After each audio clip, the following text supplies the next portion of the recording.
Разговаряме с Владислава Джамбазова, режисьор на спектакъла Бяла приказка по Валери Петров.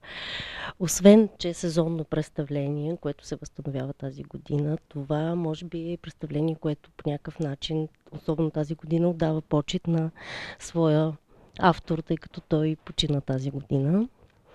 Разкажи ни за спектакъла и за това, което си вложила в него.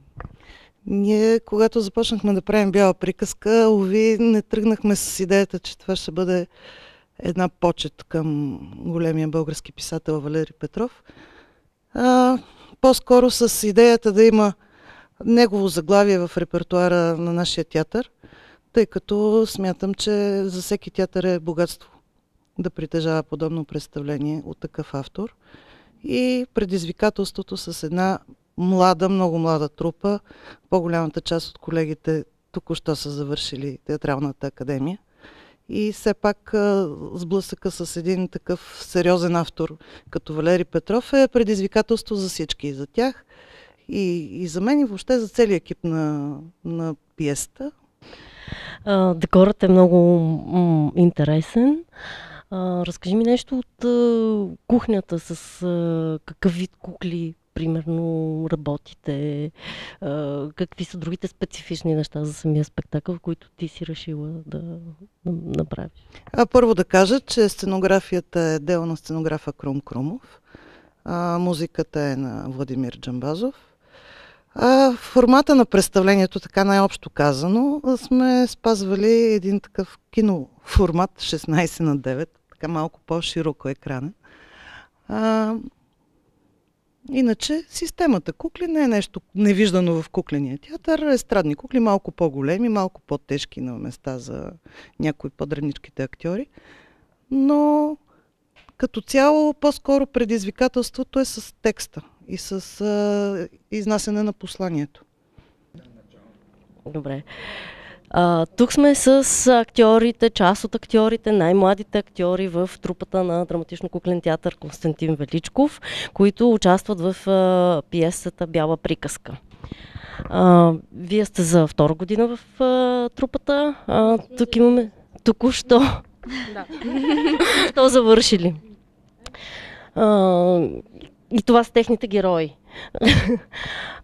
Кажете ни как се чувствате в трупата. Вие вече имате опит значителен.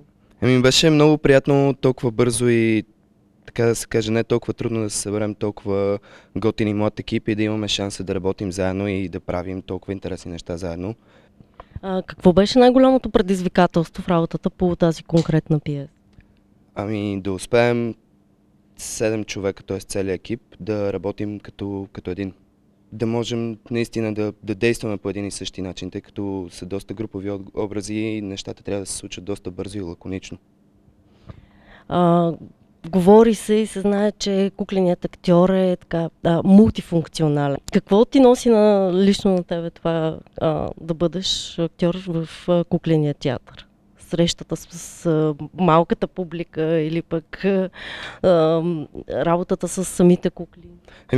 Това е най-голямото удоволствие за мен. Това ме прави щастлив и всъщност аз и с това исках да се занимавам доста преди да завърша училище. Представи си героя, моля. Това е Ванчо.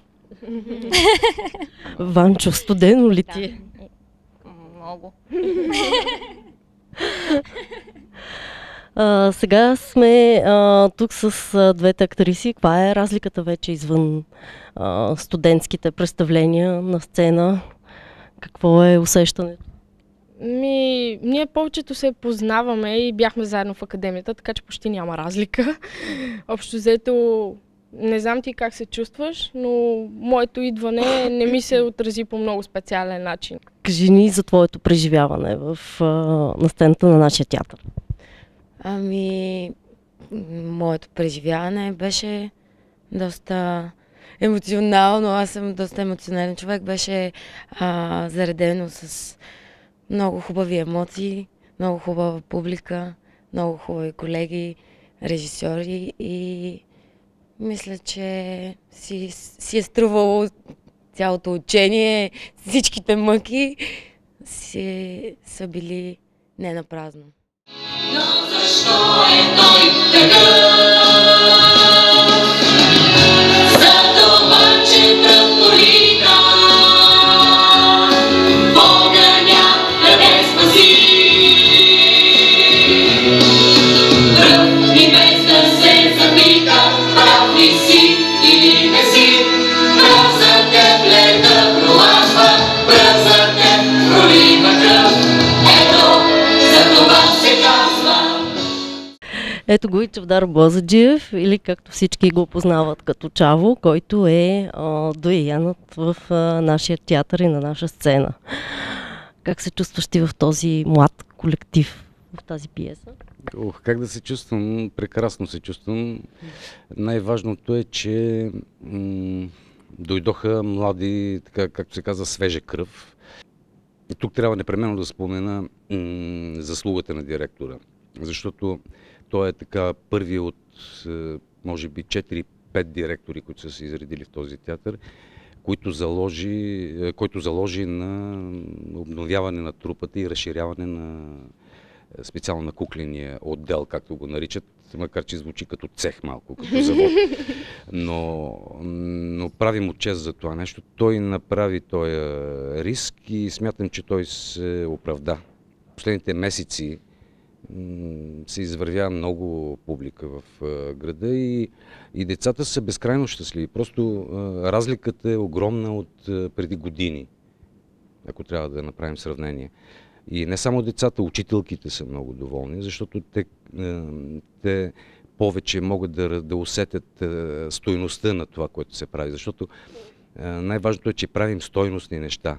Защото цялостната политика на театъра в това отношение е много добра и тя веднага даде отражение и публиката реагира по съвсем друг начин. И са щастливи и са доволни всички. Просто... А най-важното е, че и ние сме доволни от това.